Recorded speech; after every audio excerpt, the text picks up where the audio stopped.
Assalamualaikum warahmatullahi wabarakatuh. Selamat sore, salam sejahtera.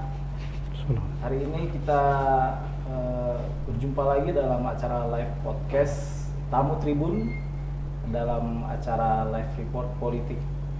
Di tengah-tengah kita sudah ada dua narasumber yang kompeten yang sudah hadir di Geraha Tribun Sumsel. Kita sapa dulu. Yang pertama adalah Bapak Dr. Andes Haji Ong Berlian. Beliau ini tim rekrutmen komisioner KPU Kabupaten Kota Provinsi Sumatera Selatan. Selamat sore Pak Ong. Selamat sore, terima kasih atas undangannya. Assalamualaikum warahmatullahi wabarakatuh. Selamat sore Pak Ridho. Sehat Pak ya? Alhamdulillah. Narasumber kedua, ini guru saya Bapak Dr. Muhammad Ridho Taqwa, pengamat politik dan dosen fisik Unsri. Sosial politik ya. Ya. Selamat sore Pak Ridho. Ya, sore. Assalamualaikum warahmatullahi wabarakatuh. Waalaikumsalam.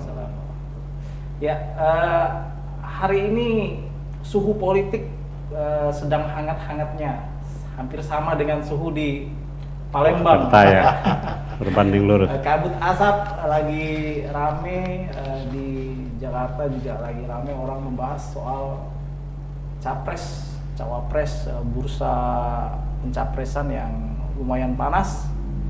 Dan di tengah hiruk pikuk itu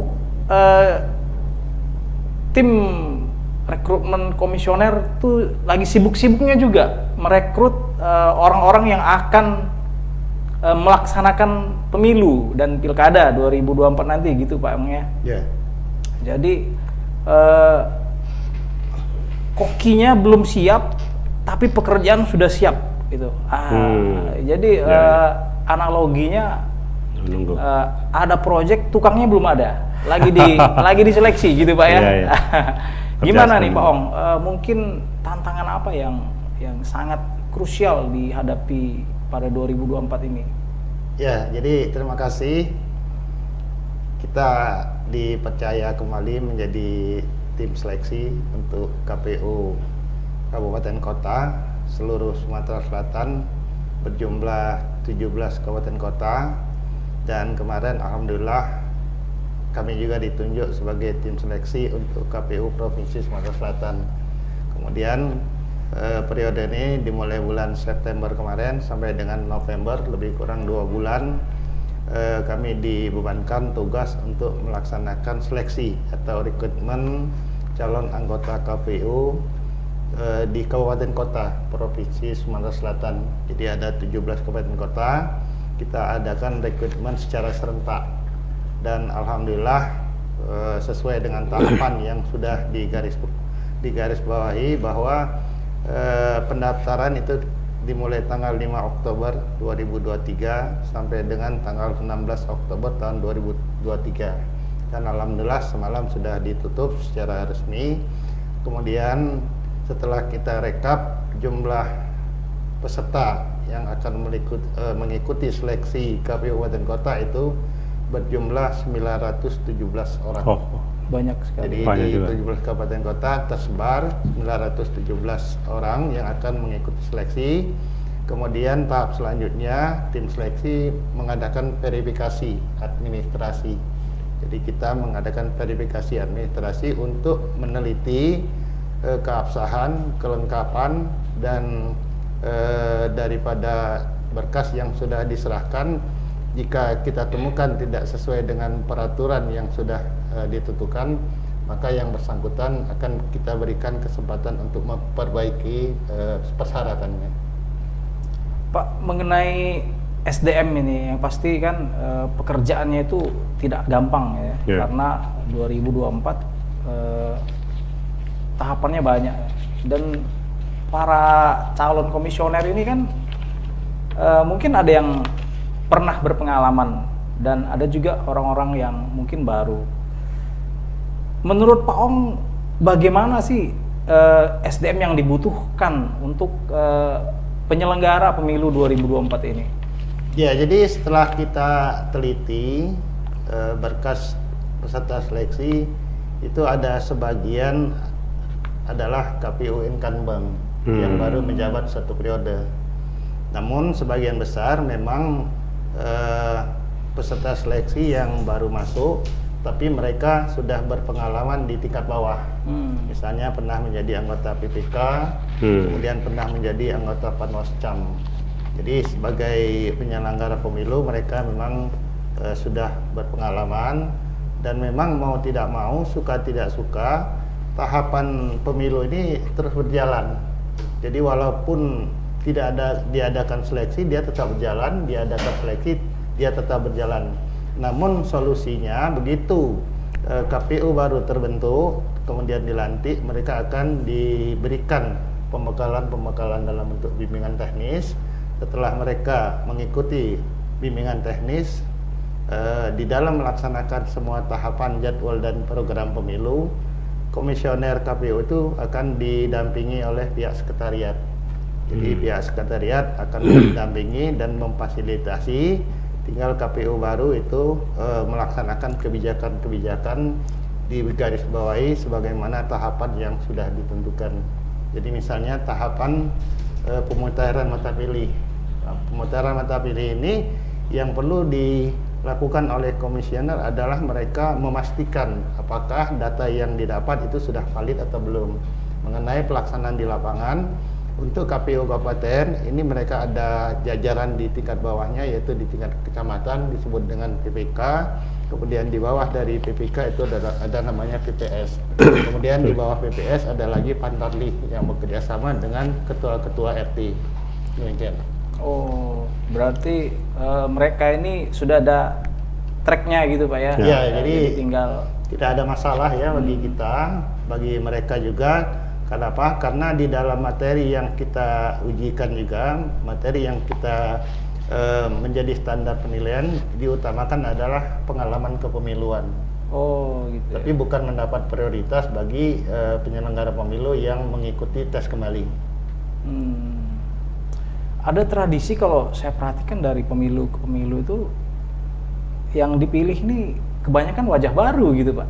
Benar nggak sih Pak? Iya, iya. Coba mungkin Pak Rido ada pendapat soal itu. Iya, iya. Jadi mungkin menarik dulu, direspon dulu nih, karena pintu masuk dari kualitas demokrasi itu terutama juga ada pada penyelenggara ya. pemilu ini. Yang mana Pak On tadi sudah menceritakan secara struktural dari atas ke bawah sampai di panitia pemilihan pantal ini, atau PPS ya di setempat, itu tuntutan dari masyarakat itu kan, harapan dari masyarakat itu sangat besar supaya kita itu punya track record yang baik, bahwa dari pemilu ke pemilu itu selalu meningkat kualitasnya. Yeah. Ya, jadi tadi sebagai contoh ini, saya kira ada 3 ini faktornya dulu yang perlu kita tetap menjaga supaya para petugas yang dipilih ini, ya KPU daerah ya, yang dipilih termasuk panitia pengawas Pak ya, itu adalah orang-orang yang berintegritas gitu ya. Saya kira itu kuncinya di sana. Memang yang kedua tadi itu kemampuan manajerial, karena tadi pengalaman kita memantau pemilu sejak dari 99 itu ya, yang pemilu pertama era reformasi itu kan persoalan-persoalan proses dari pemilu itu belum selesai satu tahapan, datang lagi tahapan berikut.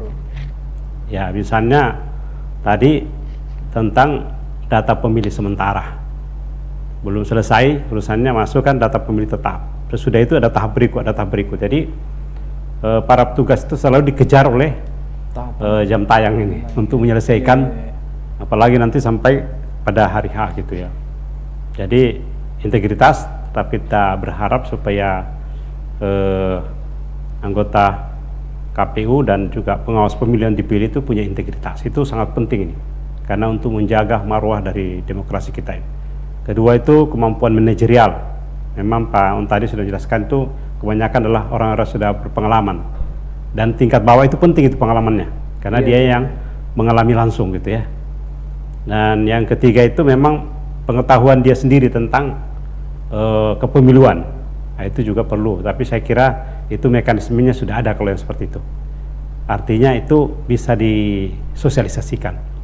Tapi kalau urusannya integritas itu tidak mudah itu Pak. Saya kira Bapak sudah lebih paham kan, karena pengalaman Pak itu tidak bisa langsung dibentuk.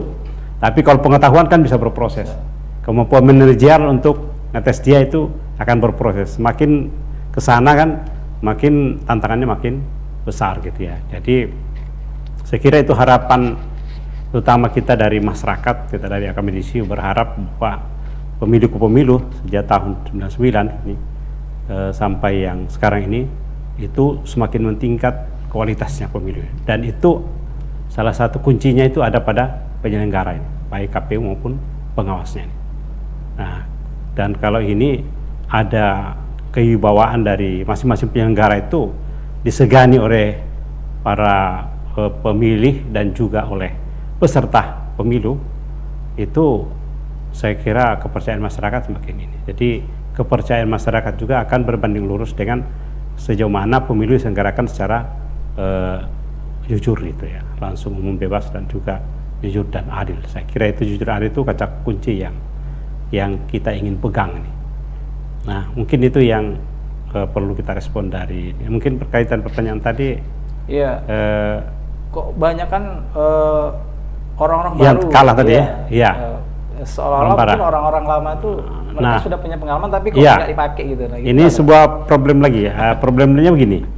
Jadi berdasarkan hasil riset saya nih, di beberapa tempat sejak dari 99 itu juga, terutama yang 2014 yang lalu itu kenapa justru para caleg yang incumbent ini sering banyak yang berguguran. Jadi ternyata yang baru itu apa ya namanya, kalau orang baru masuk arena itu seringkali itu dalam tanda kutip membabi buta gitu. Jadi dia sudah tahu, karena praktek transaksional ini kan masih berjalan gitu ya. Nah, orang yang baru itu dia cenderung membabi buta. Jadi kalau mengeluarkan modal itu jor-joran. Dan dia sudah tahu, karena dia saingannya sudah ada yang lama, yang baru dia pokoknya keluarkan. Jadi agak boros gitu ya. Ya memang itu, pilih, karena ada kasus yang saya tidak usah sebutnya, orangnya juga tidak sebut, sebenarnya mantan ketua DPRD yang keluar sudah sekian miliar, tuh nggak terpilih juga gitu ya. Ternyata yang baru itu dia lebih berani. Jadi yang lama itu sudah justru hati-hati, sudah berhitung, karena dia sudah tahu hitungan-hitungannya sekian. Dan selama dia menjabat, kalkulasi politik uangnya kan dia sudah perkirakan gitu ya, seberapa besar yang bisa dia masuk nanti. Nah, yang baru ini apalagi kalau modal besar dan sebetulnya dia sudah mapan, ya dia jor-joran ya mengeluarkan dana ini. Nah, kemudian itu yang pertama ini. Kemudian ada juga yang cenderung yang lama ini sudah merasa terlena, merasa saya sudah dikenal oleh masyarakat itu kan, sehingga mungkin dia jarang lagi datang ke masyarakat, merasa wah saya sudah eksis gitu ya. Ternyata masyarakat yang ini tadi sering intensitas itu datang ya, selain tadi berapa pengeluarannya ya, kita sebut itu politik transaksional atau ada jual beli suara gitu, atau money politik atau apalah, macam-macam istilah yang dipakai dalam kajian minum politik atau sosiologi politik. Jadi dia merasa sudah eksis, terlena, ternyata dikalahkan oleh ini. Karena saya lihat ruang interaksi antara caleg dengan pemilih itu tidak bisa lagi hanya satu kali, bahkan 2 kali, itu sudah sampai 3 kali itu. Jadi sekarang ini misalnya mungkin sudah datang pertama kali seperti perkenalan, sosialisasi awal gitu ya. Jadi sudah ada itu kenang-kenangan souvenir yang dibawa, mungkin isi amplop juga sudah ada.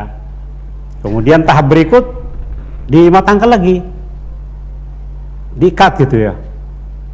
Ya. Nah, menjelang hari H itu mereka datang lagi.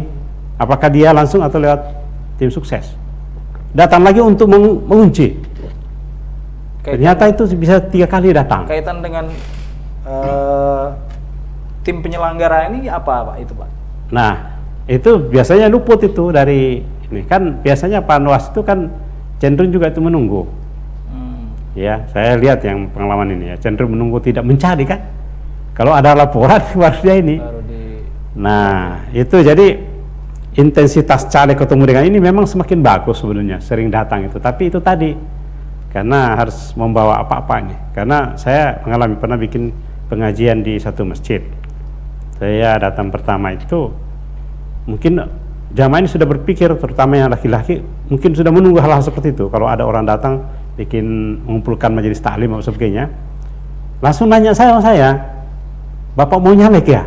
Wah, kita ini masuk masjid mengasih pengajian, ditanya mau nyalek gitu ya, kaget juga. Saya, wah ini berarti kan pertanda bahwa setiap pendatang mengumpulkan majelis taklim, kemudian membawakan macam-macam kue dan sebagainya, wah ini ada peluang dia, orang ini akan nyalek gitu ya. Wah ini, nah setelah bilang saya enggak, berikutnya saya datang lagi, dia enggak datang lagi orang itu. Nah itu artinya orang-orang yang di desa-desa itu juga sudah ada kelompok-kelompok seperti itu yang tahu akan datang lagi. Nah itu akan dimanfaatkan. Jadi saya kira dua yang saya temukan itu, mungkin masih ada yang lain lagi, tapi satu ini yang calon baru ini, yang non incumbent tuh dia lebih cor-coran gitu ya, lebih berani gitu ya.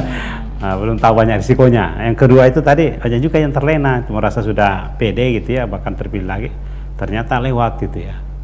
Nah saya kira yang lain-lain itu pada penyelenggara. Jadi kita berharap di penyelenggara itu tidak ada istilah itu pengalihan suara atau jual beli suara, terutama tingkat bawah, untuk kalau sudah kelihatan bahwa sedikit terus diberikan kepada yang lain dengan kerjasama dengan. Jadi saya berharap Pak Ong yang direkrut itu, kita dari masyarakat ini berharap gitu ya, memang tidak dipungkiri bahwa akan ada para caleg partai itu yang merekomendasi gitu ya orang-orang tertentu untuk menjadi pengawas atau menjadi KPU, anggota KPU. Nah sebetulnya tidak ada masalah kalau itu, asal dia yang dia pegang itu bahwa dia memasukkan orangnya itu dalam rangka untuk menjaga suaranya, bukan sebagai praktek nanti jual beli, untuk menjaga suaranya dari para caleg-caleg atau dari partai tertentu. Itu saya kira malah bagus itu ya, tidak ada transaksi sebelumnya bahwa ini orang kita titip sana supaya bisa nanti mengatur suara gitu ya. Harapannya itu Pak Ong ya, karena yang seperti itu ya, ada orang partai orang ini itu langkahnya itu kalau memang mau duduk itu jauh lebih maju ilmunya daripada para penyelenggara itu sendiri. Ya. Ya, saya kira Bapak paham lah itu, kalau dia ilmunya itu berkembang terus Pak. Makanya tadi kan dari pemilu-pemilu dia pelajari gitu, dan dia buat peta-peta. Ya, dia buat peta-peta ini. Langsung ke peta Pak Ong nih. mappingnya. Silakan ya. Pak, Bapak mungkin pernah jadi penyelenggara gitu Pak ya, dan sekarang jadi orang yang membidani lahirnya penyelenggara pemilu. Apa sih yang paling krusial dari sebuah tahapan pemilu sih Pak? Ya. Apakah benar sih isu-isu di belakang sana yang bilang bahwa proses seleksi ini nggak lepas dari campur tangan kepentingan politik? Yang tadi nitip-nitipnya. Seperti yang Pak Rido bilang, kelompok A, kelompok B, kelompok C.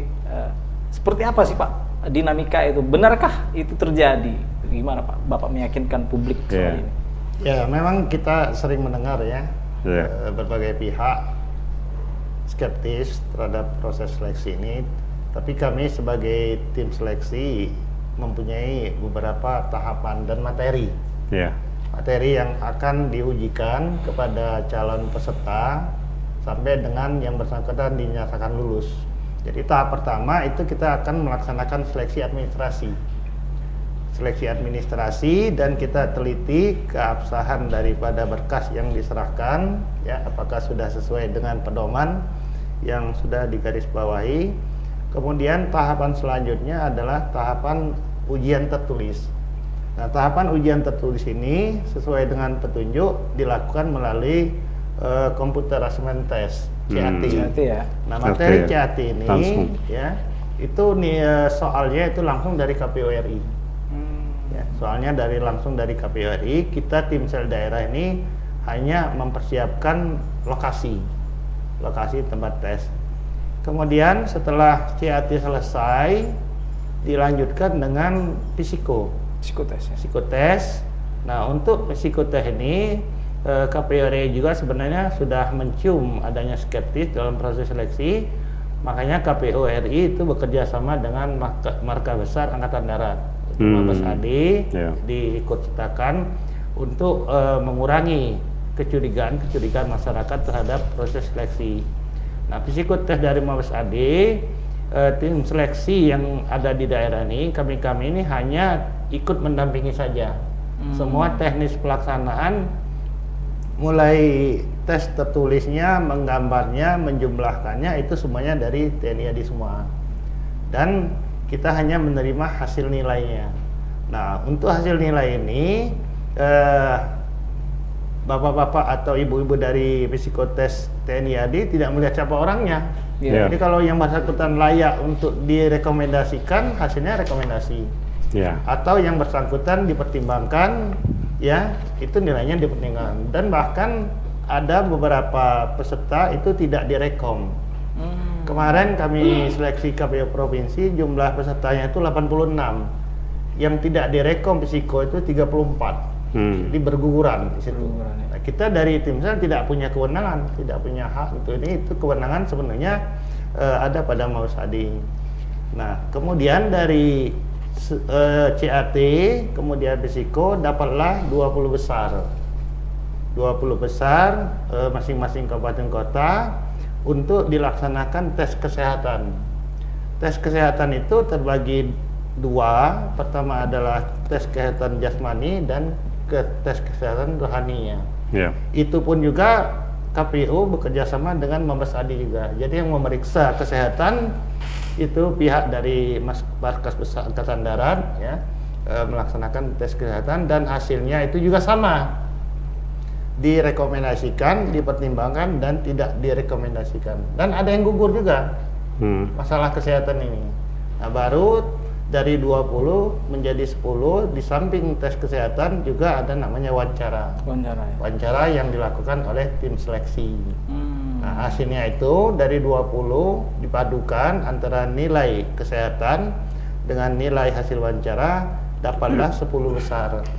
Nah, 10 besar yang kita seleksi ini kita serahkan kepada KPU RI. KPU RI nanti mengadakan proses fit and proper test untuk mengambil 5 besar yang akan menduduki sebagai komisioner KPU.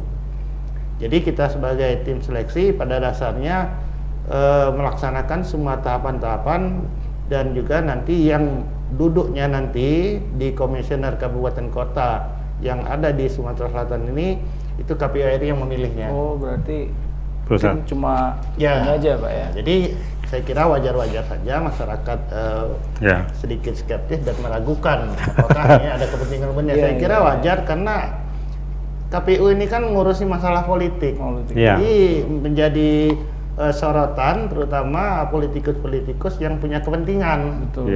Nah, inilah kita selalu wanti-wanti kepada teman-teman tim seleksi agar supaya kita melaksanakan tugas ini sesuai dengan pedoman dan aturan yang sudah digarisbawahi. Berarti pure ini kewenangan dari KPU pusat Pak ya? Ya, jadi kewenangan kita menentukan 10, nanti menentukan 5 itu KPU RI. KPU RI. Itu nanti proses fit and proper testnya berlangsung di Jakarta atau di Palembang Pak? Ya, kalau dilihat dari jumlahnya, kalau 17 kabupaten kota ini diambil 10 orang, berarti 170 orang. 170 orang, kalau diberikan ongkos ke Jakarta mungkin lebih besar daripada pihak KPU RI yang datang ke Palembang. Oh, berarti kemungkinan jadi dari 10 itu diperas menjadi 5. Kemungkinan KPU RI akan datang ke sini dan melaksanakan fit and proper test. Kita juga sebagai tim sel itu satu zona itu kami dibagi 4 zona, ada yang 4 kabupaten kota, ada yang 5 kabupaten kota. Nah, ketentuan kami ini sebagai tim sel itu untuk mendapatkan 10 itu kami harus melakukan wawancara terhadap 20 orang. 20 orang yang lolos daripada CAT, lolos risiko dan lolos kesehatan. 20 ini kita adakan wawancara. Wawancara itu juga menyangkut masalah Pancasila dan Undang-Undang Dasar 1945, kemudian NKRI dan Bhinneka Tunggal Ika, kemudian masalah kepartaian, ketatanegaraan dan penyelenggaraan pemilu. Dan poin yang tidak kalah pentingnya, untuk mendapatkan calon komisioner yang betul-betul berintegritas dan berkualitas, di dalam tahapan itu memang dibuka ruang selama 7 hari untuk tanggapan masyarakat. Jadi tanggapan masyarakat ini juga oleh KPU RI akan disebarkan melalui media massa untuk masyarakat diberikan kesempatan untuk menanggapi 20 orang yang sudah kita tetapkan dan akan masuk ke 10, itu ada ruang tanggapan masyarakat. Tanggapan masyarakat ini banyak macamnya, ya. Ada yang melaporkan bahwa si A itu pernah dihukum, pernah terlibat partai politik. Nah itu kemudian akan kita adakan klarifikasi kepada yang bersangkutan pada saat wawancara, apa benar. Nah ini juga untuk aduan-aduan ini tentu harus sesuai dengan aturan. Misalnya ada yang melaporkan, kemudian ada identitas pelapor, kemudian barang buktinya. Misalnya pernah dihukum oleh Dewan Kehormatan Penyelenggara Pemilu, paling tidak ada petikan putusannya. Nah kemudian di samping tanggapan masyarakat untuk melaporkan yang bersangkutan, tanggapan masyarakat yang sifatnya positif juga diperbolehkan. Misalnya kami mendukung bahwa si A itu betul-betul berintegritas dan berkualitas. Itu juga menjadi nilai tambah bagi yang bersangkutan. Nanti bisa lapor kemana Pak ini? Laporan bisa disampaikan melalui website KPU Provinsi, ya, atau bisa diantarkan langsung ke sekretariat di mana KPU di salah satu hotel di Jalan Basuki Rahmat, yaitu Hotel Aston, lantai 3. Itu ada sekretariat pendaftaran KPU Provinsi. Kami juga siap untuk menerima dan kami akan perhatikan semua laporan itu, dan pasti kami klarifikasi, minta klarifikasi dari yang bersangkutan terkait dengan laporan-laporan itu. Tapi untuk menghindari adanya fitnah, tentu kami mintakan sesuai dengan aturan harus mengisi formulir, melampirkan identitas, kemudian siapa yang dilaporkan termasuk barang buktinya. Oh, berarti harus clear Pak ya? Harus clear, harus jelas. Harus jelas ya. Tapi kalau tidak dilampirkan dengan identitas, kita khawatir bahwa itu surat kaleng atau semacam fitnah. Fungsi pelaporan ini sendiri apa sih Pak? Supaya apa? Ya, bentuk pelaporan ini bagi kami sebagai bahan pertimbangan jika itu laporannya terbukti, tidak menutup kemungkinan yang bersangkutan gugur. Gugur ya? Iya, karena kewenangan dari kami tim sel daerah ini untuk memeras dari 20 orang peserta menjadi 10 ya. Jadi kalau memang laporannya terbukti qualified, ya tidak menutup kemungkinan kami tim sel akan menggugurkan yang bersangkutan. Tapi kalau untuk hukuman-hukuman, misalnya pernah disidang oleh Dewan Kehormatan Penyelenggara Pemilu, itu ada beberapa hasil putusannya. Misalnya kalau dipecat, itu yang bersangkutan tidak ada lagi tempat untuk menjadi penyelenggara pemilu, dipecat atau diberhentikan dengan tidak hormat. Tapi kalau dia hanya mendapatkan peringatan, itu yang bersangkutan masih tetap bisa sebagai penyelenggara pemilu. Bahkan pengalaman kita kemarin, ada peserta seleksi KPU Provinsi Sumatera Selatan itu diadukan bahwa sudah 3 kali dihukum oleh DKPP di melanggar etik. Tapi 3 kali ini semuanya kesimpulannya diperingatkan. Nah, kalau menurut saya kepada yang bersangkutan saya klarifikasi, apa betul saudara pernah dihukum 3 kali? Iya Pak, saya hanya diperingatkan, katanya. Iya, tapi kalau diperingatkan ini kita jumlahkan, kita akumulasikan sama dengan dipecat. Kartu merah sudah. Kartu merah. Demikian. Jadi ada pertimbangan Pak ya dari tanggapan masyarakat. Ada. Ya. Ada. Terus menjawab skeptisme masyarakat itu gimana Pak ya? Ini pasti ada partai politik ya, nggak apa istilahnya, tidak akan jauh dari kepentingan parpol tertentu. Misalnya saya pernah dengar nih, orang yang mau lolos ke KPU itu harus berasal dari ormas A atau dari organisasi B gitu. Nah itu benar nggak sih Pak? Ya kalau menurut kami itu tidak benar ya, karena kita juga berpedoman kepada unsur penilaian objektif. Jadi Jadi umpamanya si A itu diutus, tapi kalau nilainya jeblok ya tidak bisa juga. Nggak bisa ya. Jadi kita sah-sah saja, pendapat masyarakat pun demikian. Tapi sebagai tim sel kami bertugas dan bertanggung jawab untuk melaksanakan setiap tahapan, terutama menyangkut tahapan-tahapan yang krusial, misalnya CAT, kemudian psikotes, kemudian kesehatan dan wawancara. Itu yang bisa kami lakukan dalam rangka rekrutmen seleksi KPU Kabupaten Kota Sumatera Selatan ini. Dan insya Allah 1 bulan ke depan hasil kerja kami ini selesai. 1 bulan Pak ya? 1 bulan. Jadi dalam SK itu kami berlaku hanya Oktober dan November. November kami sudah menyerahkan 10 besar. 10 besar November. Berarti komisioner baru yang terpilih itu kemungkinan bisa bekerja mulai kapan Pak? Kalau dilihat dari akhir masa jabatan kawan-kawan yang ada di KPU Kabupaten Kota sekarang, itu berakhirnya kebanyakan 2024, sekitar bulan Januari atau Februari. Oh, berarti awal tahun. Jadi Pak, kalau di bulan November kita menyerahkan 10 besar, KPU RI tidak serta-merta melakukan fit and proper test. Mungkin 2 minggu sebelum akhir masa jabatan KPU Kabupaten Kota baru mereka action untuk melakukan fit and proper test. Tadi saya dengar juga soal keterwakilan perempuan yang minim di pendaftaran ini, benar nggak Pak? Ya, jadi berdasarkan hasil penjumlahan rekap kami tadi, semalam sudah kami tutup pendaftaran seleksi KPU Kabupaten Kota. Dari 17 kabupaten kota yang ada di Sumatera Selatan ini, jumlahnya peserta yang akan mengikuti seleksi itu 917. Dari 917 untuk jenis kelamin khususnya perempuan itu hanya 90 orang. Hanya 90 orang, artinya sekitar 10% dari jumlah keseluruhan. Memang di dalam aturan PKPU itu kita harus memperhatikan keterwakilan perempuan 30%. Tapi jika tidak ada, itu juga tidak dipaksakan. Jadi tidak mesti 30% gitu Pak ya? Ya, tidak mesti 30%. Saya kembali ke Pak Rido. Kenapa perempuan sepertinya enggan Pak terjun ke dunia politik? Dipercalegkan juga sepertinya caleg perempuan itu lebih sedikit dibanding caleg laki-laki. Ini juga di penyelenggara juga sedikit. Ya. Kenapa Pak? Jadi dunia perempuan kan seperti yang umum kita ketahui bahwa dunia yang lembut, halus nih. Ini dunia yang keras nih. Dunia yang keras. Jadi orang bertarung nih. Kalaupun ada yang perempuan itu biasanya itu orang yang cukup tegar gitu ya. Pasti bukan orang yang sangat lemah lembut gitu ya.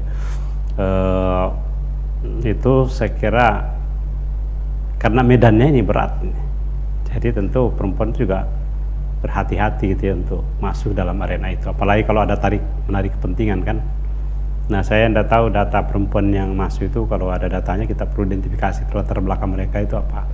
Apakah dia itu kerja rumah tangga atau ini. Karena dalam rekrutmen ini kan memang tidak terlepas dari kepentingan. Jadi usaha-usaha teman-teman itu untuk menyelesaikan, untuk mencari yang terbaik. Bahwa orang masuk itu pasti punya kepentingan. Jadi minimal itu adalah dari sisi lapangan pekerjaan. Jadi mungkin kita juga masuk musim pemilu itu terbuka ruang pekerjaan yang banyak bagi masyarakat yang mungkin terutama sarjana-sarjana yang baru kan. Iya. Ya ikut seleksi. Kalau tadi kan cuma nanti ujung-ujungnya kan tidak sampai 20% ya yang masuk, karena dari 10 nanti seleksi lagi tinggal 5 kan. Ya 5 per kabupaten kota kan. Jadi tidak sampai 10% Pak yang jadi nanti kan. Jadi tapi ini kan animo masyarakat cukup besar gitu. Yeah. Jadi ada 900 tadi kan berarti ini adalah lapangan pekerjaan. Nah, jadi kalau di lapangan pekerjaan pasti kepentingannya kan ekonomi.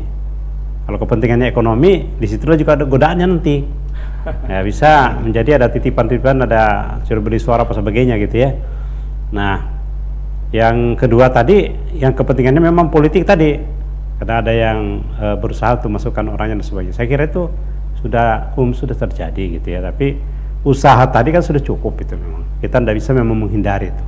Apalagi kalau sudah dites di pusat bahwa dari 10 itu tinggal 5. Nah, kalau nanti ternyata dari yang terpilih 5 itu ternyata latar belakang organisasi yang sama gitu ya, atau dia berafiliasi dengan salah satu ormas atau apalah yang lain-lain kan, misalnya LSM dan seterusnya itu kan bisa jadi bukan juga ini, karena memang di ormas-ormas itu kan memang juga aktif di dalam dunia politik itu tadi.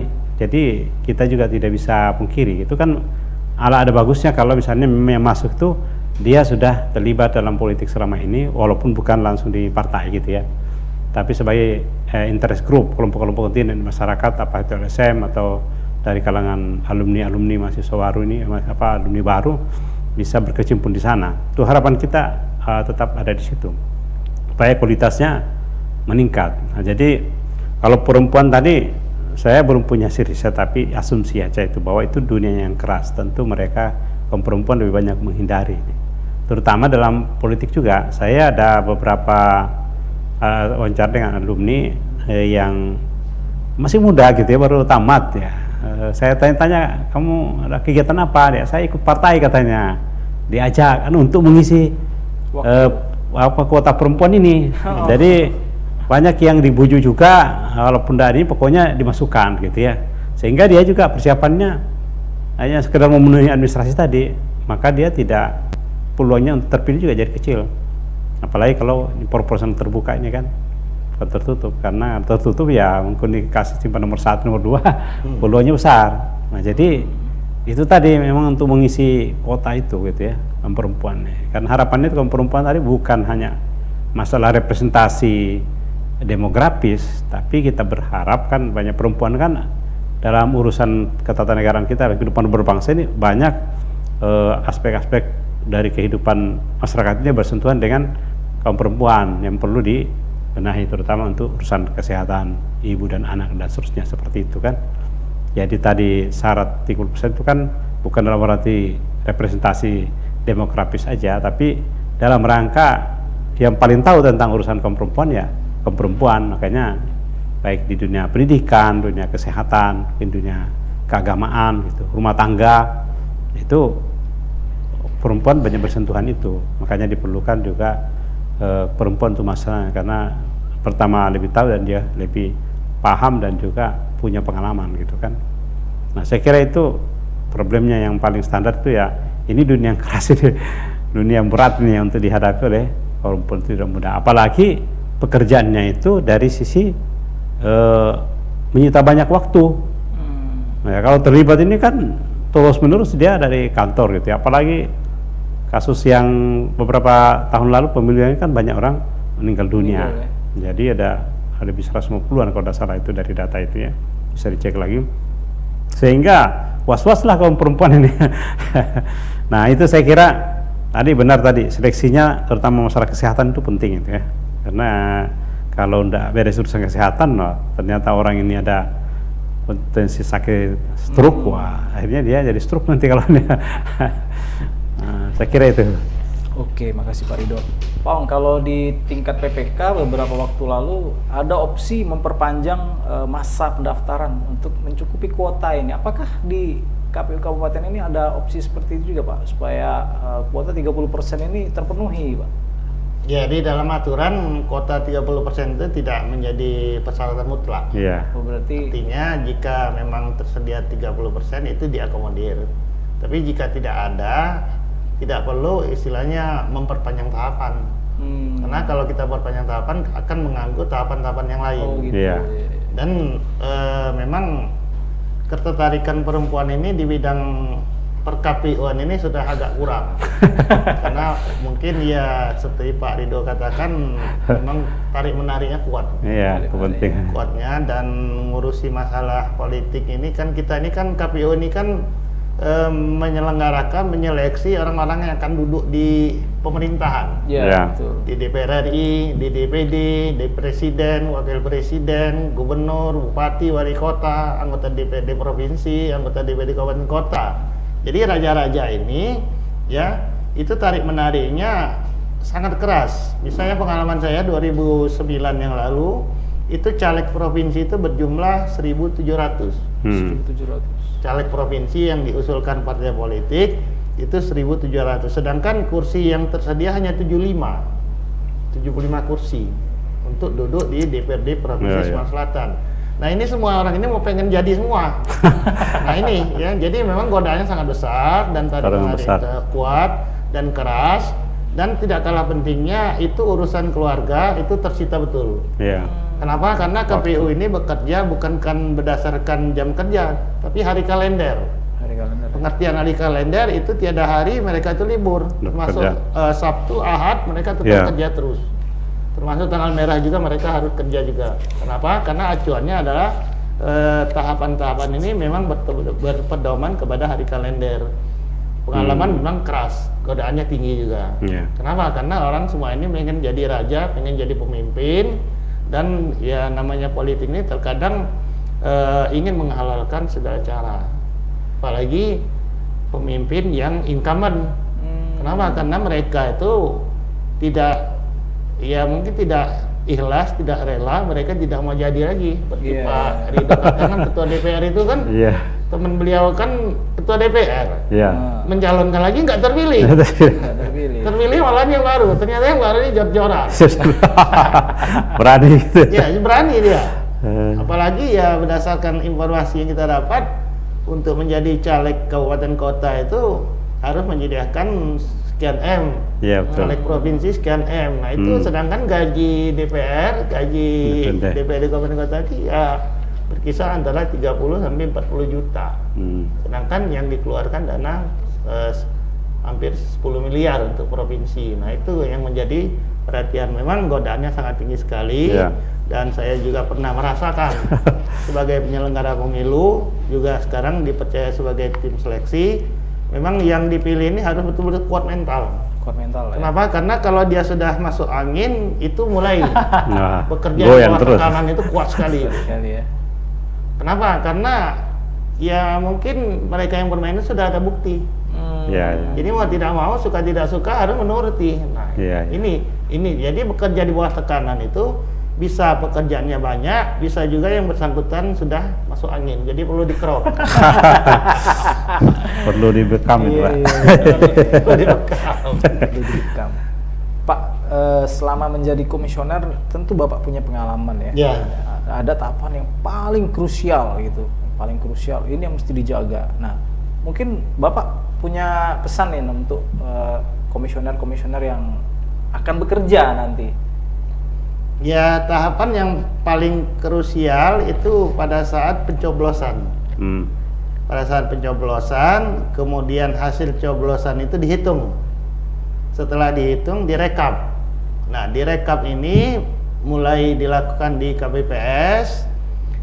Pada periode kami dulu 2009-13, PPS itu masih merekap. Sekarang tidak lagi.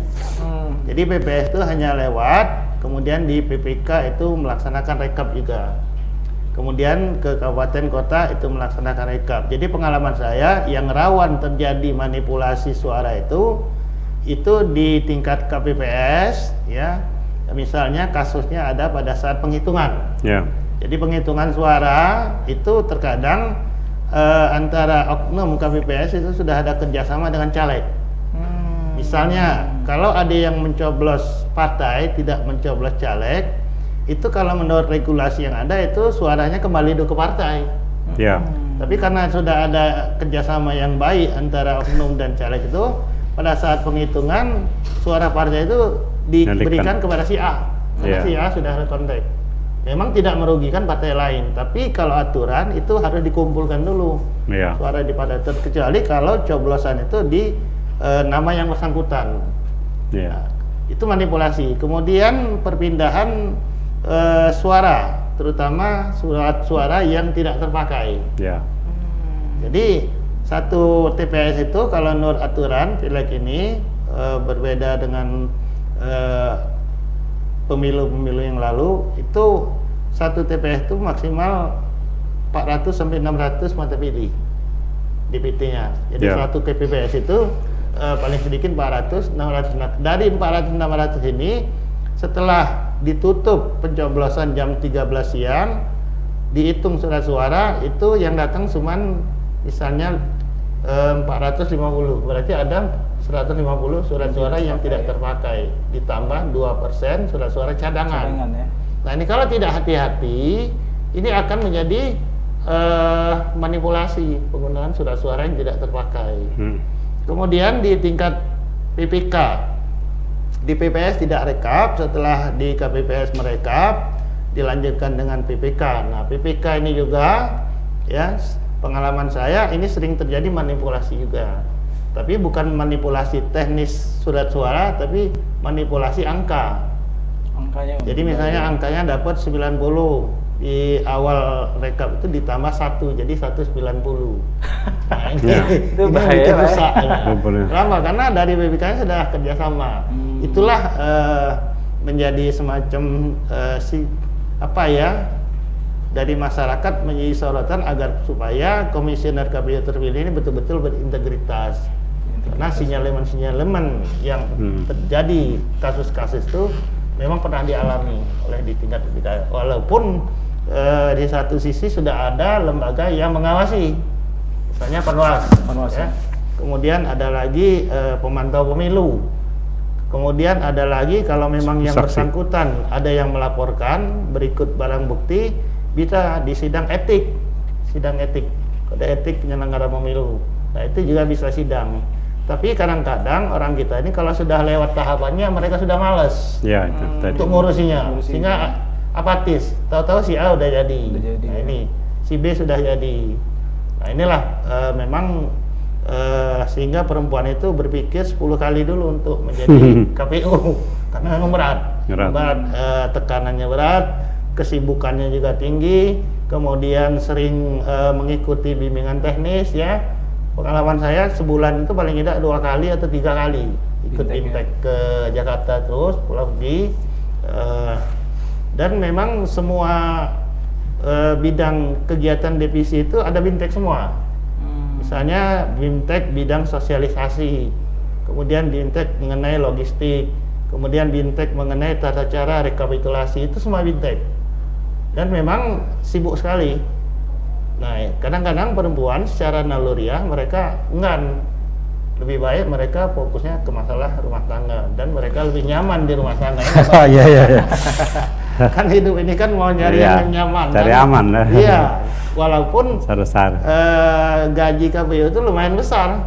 Kata Pak Ridho tadi mungkin peluang kerja juga ini. Iya. Bagi generasi muda yang baru lulus, gaji KPU itu ketua KPU kabupaten kota itu 12 juta 12 juta Sebulan. Sebulan. Iya. itu kotor. Kemudian anggotanya 10 juta. Wah. Belum ditambah lagi kalau ada dinas luar. Dinas luar itu ada uang saku ya sesuai dengan aturan ketentuannya. Jadi sangat menggiurkan, Pak ya. Ya kalau di bidang ekonomi insentif lumayan ya, tapi di bidang pekerjaan memang padat. Banyak Iya. banyak tekanan gitu, Pak ya. Tekanan padat, tapi ya resep saya dulu supaya kita tidak di bawah tekanan daripada stakeholder kita, jangan diberi peluang mereka untuk menekan kita. Ya. Saya Sekali pernah masuk. ditawari, tapi saya tolak. Oh, gitu, Kenapa? Pak ya. Karena kalau memang itu kita susah kita. Ya, Kita di media massa berteriak bulan-bulanan. kalian harus bekerja jujur, tapi kita sendiri nggak jujur. Nah ini Jadi bulan-bulanan. jadi bulan-bulanan kita dan tampil di media tidak pede, Iya, tidak punya iya. kepercayaan Betul, diri. ya. Makanya jangan coba-coba, walaupun godaan itu cukup menggiurkan ya, hampir ratusan juta. Iya. Tapi ya mungkin Tuhan masih melindungi kita dan ya kita tolak.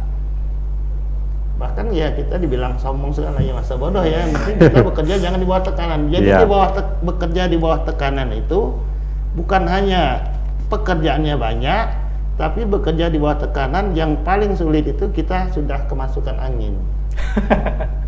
Itu. Iya. Kenapa? Kita ditekan betul. Ditekan, ya. Kalau tidak ada perintah dibuka,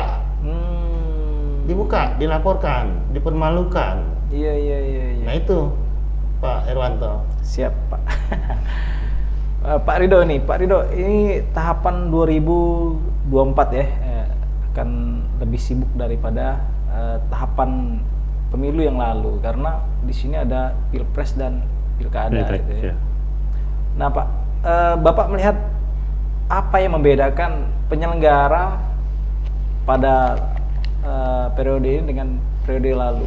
Apa yang harus diperhatikan itu? Pilkadanya kan Oktober, Pak ya? Kalau pilkada itu November malah ya. Sedangkan pemilu nasional itu Februari. Iya, Februari jadi 14 Pak ya. ya saya kira kan tetap saja setiap pemilu itu intensitas kerjaan itu kan semakin bertambah gitu ya, semakin meningkat karena tensi dari peserta juga tinggi. Apalagi ada pilpres ini kan sepertinya lebih ramai lagi nih ya. Walaupun ini ada 3 pasangan nanti, itu juga berpengaruh gitu ya. Jadi memang pemilu itu saya kira sejak diselenggarakan bersama itu memang pilpres itu paling hidup ya. Jadi ada cenderung juga legislatif itu kalau di pemberitaan tuh umum-umum aja diberitakan, tapi kalau pilpresnya itu lebih banyak menyita itu. Nah, ruang yang ini sebetulnya banyak dimanfaatkan juga oleh orang-orang yang ada tujuan tidak baik dalam menduduki jabatan-jabatan politik, baik anggota legislatif ini. Tetapi kalau intensitas itu tetap sama, dari sisi penyelenggaraan itu kan tetap sama ini kan. Mungkin yang namanya kan penduduk gitu ya, mata pilih bertambah gitu ya. Mungkin TPS-nya kan juga ditambah-tambah gitu ya, supaya untuk mengikuti ini. Kalau dari sini kan sudah dipisahin pilkada kan nanti beberapa bulan kemudian, November Pak ya. Jadi ini fokusnya kan legislatif dan pilpres ini. Nah, jadi saya kira sejak pilpres secara langsung digabung dengan legislatif itulah yang membuat padat ini kan sejak tahun 2019 itu. Nah, itulah yang banyak menimbulkan korban itu, karena waktu perhitungan di TPS itu kan memakan waktu yang sangat panjang. Ada yang sampai dini hari, ada yang sampai pagi gitu ya, sehingga itu yang membuat daya tahan orang untuk itu. Jadi sangat krusial itu sebetulnya kalau tidak. Nah, itu tadi yang disampaikan pengawasan. Jadi pengawasan ini yang berjenjang tadi dan berkelanjutan. Kalau sudah dari bawah, dari KPP atau TPS sampai ke atas harus diikuti terus. Nah, seperti yang disebutkan Pak On tadi itu kan ada juga orang itu kalau sudah lihat anunya sudah rendah, dia tidak mau ikuti lagi sampai di pusat. Ya, tidak mau lagi mau memperkarakan apa sebagainya. Bahkan mungkin kalau ada yang mau ngambil suaranya dia jual. Ya kan? Ya, karena dia sudah lihat tidak akan mungkin. Nah, tapi begini saya bilang tadi. Jadi ilmunya para caleg itu kan semakin bertambah. Setiap periode itu dievaluasi. Dan timnya kan semakin banyak. Nah, dari semakin banyaknya orang yang terlibat itulah yang menyebabkan tadi itu semakin krusial. Yang diperebutkan itu sifatnya sama. DPRD provinsi kan tetap 75 orang Pak ya. Iya, ya. Itu jumlah itu tetap. Tapi kan yang berkompetisi kan semakin meningkat ini. Apalagi kalau partainya kan lebih banyak lagi yang tahun ini lebih naik lagi Pak kan. Iya, jadi berarti dapilnya tetap sama. Nah, competitiveness-nya tadi itu selain bertambah tim ini kan orang yang sudah berpengalaman pasti dia akan memperkuat timnya lagi. Nah, gesekan-gesekan itu lebih besar kemungkinannya terjadi benturan-benturan di lapangan gitu ya, terutama dan tadi disebut tadi pada saat perhitungan. Nah, yang tadi ketika dibawa ke tingkat atas itu juga terus krusial ketika orang-orang yang sudah suaranya sudah agak rendah dia sudah tidak terpeduli, yang di atas itu yang ini. Nah, timnya tadi itu akan bekerja keras. Nah, para caleg itu dia sudah berhitung kan. Timnya tadi itu sejak dari awal dia sudah buat peta. Kalau dapil ini misalnya satu seat itu satu kursi itu 2.000 misalnya di kota misalnya. Kalau 2.000 dia sudah berhitung dari TPS ini sekian. Itulah yang tadi yang kemungkinan dia jual beli tadi itu. Ketika dia lihat peluangnya tinggal sedikit dia dapat, nah itulah tadi dia cari-cari celahnya tadi. Nah, jadi peluang kecurangan itu juga besar dari masalah jual beli suara tadi, yang pengalihan tadi, ya. Kalau ada kerjasama di bawah, baik yang diambil suaranya, kan ada yang merelakan, saya memang tidak terpilih juga gitu. Apalagi kalau partainya sama Pak ya, itu mudah kalau partainya sama kan. Karena kalau beda partai itu bertarung orang, tapi kalau sama partai dia mengalah sudah, karena masih suara partai sama. Nah, di dapil yang sama gitu ya, partainya sama, tapi kan calegnya sama dengan jumlah kursi yang diperebutkan oleh setiap partai itu. Jadi intensitas itu bukan berarti karena ada berbeda sistemnya, apalagi tetap proporsional terbuka ini kan tidak jadi yang tertutup kan. Setelah di putusan kemarin kan pengadilan sudah keluar yang tetap terbuka. Jadi ini berarti komposisinya juga terbuka gitu, bukan di partai orang bertarung ini di lapangan ini kan. Di lapangan, ya. Nah jadi intensitas potensi konflik tetap semakin ini karena tadi apalagi orang yang sudah berkali-kali belum dapat dia akan berjuang lagi. Ada yang ini baru, jadi terus ke sana itu kompetitifnya itu sangat tinggi gitu ya. Nah, oleh sistem ini ya sepanjang yang seperti proporsional terbuka ini. Nah saya kira itu intinya di sana gitu ya. Tetap akan karena orang berusaha Baik gitu ya. kalau berapa kali dia pasti berusaha supaya berhasil gitu kan, malu juga sama masyarakat ini kalau dia ada terus dipajang gitu kan, nah, dipajang-pajang terus ini kan. Nah saya lihat sekarang juga ini semakin ramai kan gambar baliho, poster-poster. Saya sampai bercanda di kelas-kelas itu pada mahasiswa saya ini kan, tahun-tahun politik itu beban politik itu juga ditanggung oleh Masyarakat. pohon-pohon, ditanggung oleh tiang listrik, oleh tiang telepon ini kan, dipasangin gambar itu kan ada beban politik juga ya. Tunggulah nanti di akhirat semuanya kami minta pertanggungjawaban gitu ya, karena tidak sesuai dengan janji gitu Pak.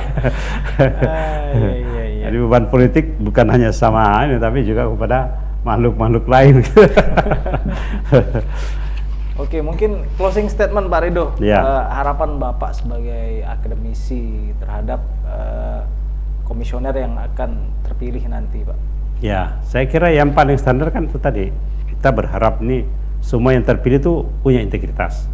Para tim penyeleksi sudah berusaha ini untuk memaksimalkan, dan kita berharap pilihan dari pusat kalau dia dikirim 10 orang per ini benar-benar yang 5 itu dipilih karena integritasnya. Itu nomor 1 gitu kan. Yang 2 tentang kemampuan manajerial, pengetahuan dia dan seterusnya gitu ya. Selain ada proporsi perempuan tadi. Kalau itu dari diseleksi anggota KPU itu semuanya kita usahakan berintegritas, kita berharap hasilnya juga terintegritas. Karena pintunya itu ada di panitia ini. Kalau panitia seperti tadi Pak On tadi itu sudah masuk angin, itu nggak bisa dihindari. Terus-menerus akan dikejar oleh ini. Oh ini bisa diatur, wah dia akan ini. Akhirnya tawar-menawar, semakin tinggi juga, semakin ke atas semakin tinggi gitu ya. Kemudian kita berharap ya supaya para caleg itu juga berusaha lah meningkatkan pengetahuan politik masyarakat, bukan hanya sekedar menggoda mereka untuk dipilih. Berikanlah pengetahuan tentang politik yang memadai supaya kualitas para pemilih warga negara tentang politik juga itu meningkat. Jadi demokrasi juga kita ini. Kalau tidak dengan cara itu ya terus-menerus kita seperti ini. Sehingga semuanya kalau sudah ujungnya transaksional, ya hasilnya juga semuanya jadi transaksional sampai kepada urusan proyek-proyek gitu. Jadi semua tidak akan berkualitas akhir dari seluruh kebijakan, dan juga prakteknya kalau ada proyek pembangunan infrastruktur itu kan ujung-ujungnya pasti akan berimbas ke sana, karena uang yang sudah dikalkulasi tadi sekian-sekian dari proses untuk menjadi calon dan jadi itu sekian puluh miliar tadi harus dikalkulasi dalam jangka 5 tahun itu. Bagaimana cara supaya minimal itu kembali gitu ya.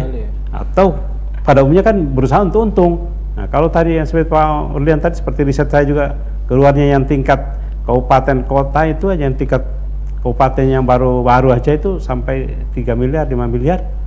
Itu kan berapa puluh tahun harusnya dia baru bisa kembalikan itu. Jadi memangnya emas itu bagusnya orang-orang yang mapan sudah gitu ya. Jadi hendaknya jadi caleg itu jangan jadikan mata pencarian, pengabdian tuh.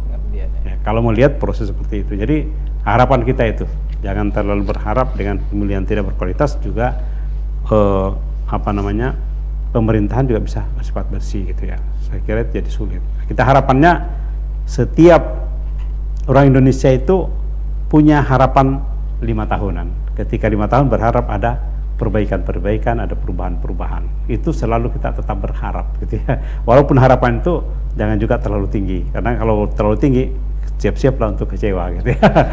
Mungkin itu aja. Oke, mungkin Pak Ong closing statement Pak untuk di rekrutmen ini apa sih harapan Bapak?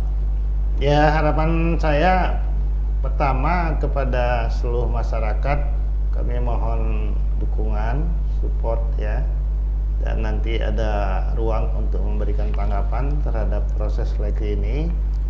Yang jelas kami saat sekarang sedang menyeleksi verifikasi administrasi calon peserta tes, kemudian dilaksanakan dengan ujian tertulis ya, yang terdiri dengan metode CAT, kemudian psikotes.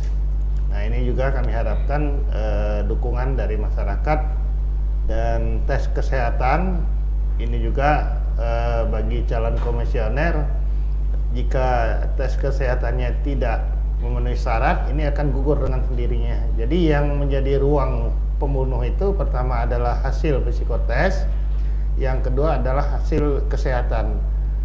Nah, dua ruang pembunuh ini adalah pihak eksternal KPU, dalam hal ini Mabes Angkatan Darat. Kemudian pesan saya kepada komisioner KPU, dan insya Allah mungkin dalam minggu-minggu ini KPU RI akan mengadakan fit and proper test kepada calon komisioner KPU tingkat Provinsi Sumatera Selatan terlebih dahulu, karena akhir masa jabatan KPU Provinsi Sumatera Selatan ini 7 November tahun 2023, artinya 8 November sudah KPU baru. Baru ya.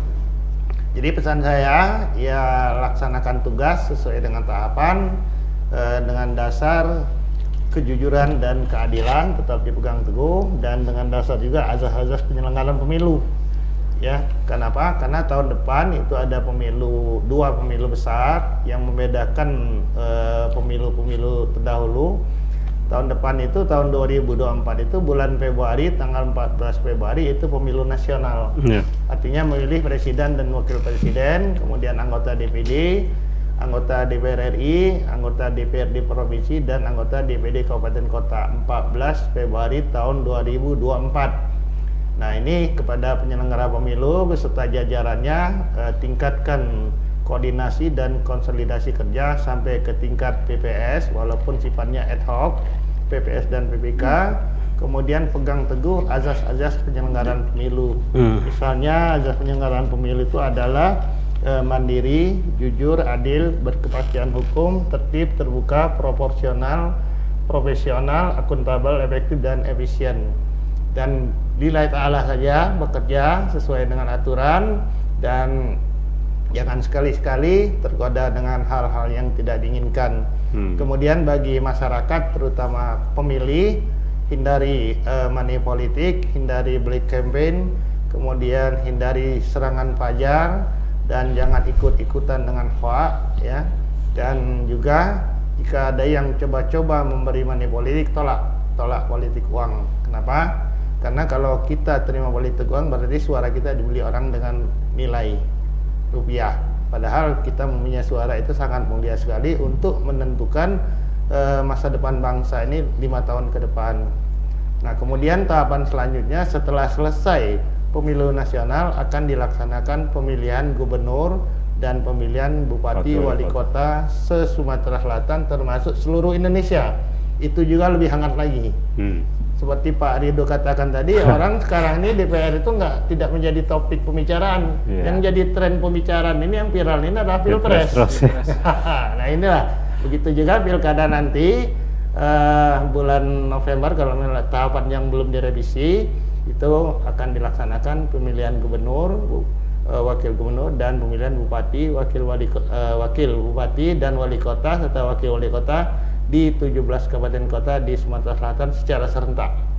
Jadi kembali lagi saya pesan kepada KPU baik di tingkat provinsi maupun yang sedang proses rekrutmen ini, jika nanti terpilih laksanakan tugas ini dengan jujur dan adil dan tetap berpedoman kepada azas-azas penyelenggaraan pemilu. Demikian.